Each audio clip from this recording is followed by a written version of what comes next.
Pakistan default के दहाने पर मईशत तबाहाल, जल्द डॉलर तीसरी सेंचुरी करने वाला है। शरह सूद 23% हो जाएगी। इकोनॉमिस्ट इंटेलिजेंस यूनिट ने तजर्बाकारों की हुकूमत का कच्चा चट्टा खोल दिया। रिपोर्ट में सियासी अदम इस्तेहकाम को बदतरीन मुआशी सूरत हाल का जिम्मेदार करार दिया गया।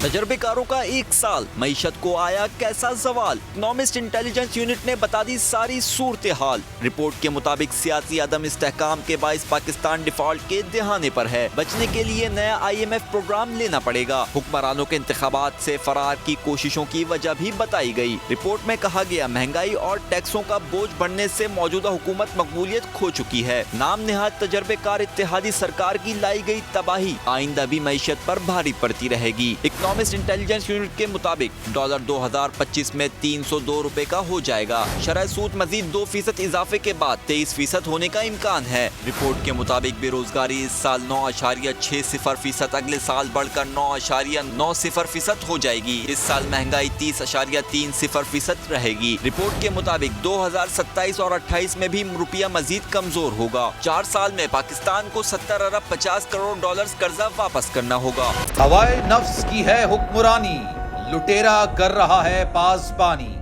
बोल न्यूज के मार्केटिंग हेड आकाश राम ताहा लापता, तफ्तीशी इदारे जवाब देने से कासिर। अहले खाना परेशान, बेटे की जुदाई में माँ गम से निढाल।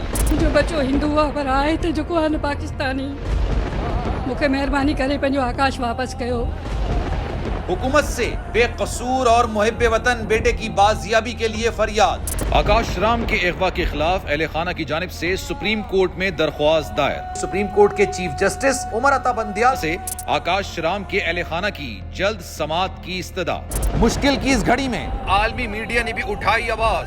CNN, आज तक, इंडिया टुडे, टाइम्स नाउ समेत आलमी मीडिया ने आकाश राम के अगवा के खिलाफ दिया बोल का साथ। उफ क्या जुल्म है, बोल इंसाफ का मुंतजिर। सब्सक्राइब करें और बेल दबाएं ताकि कोई खबर रह न जाए।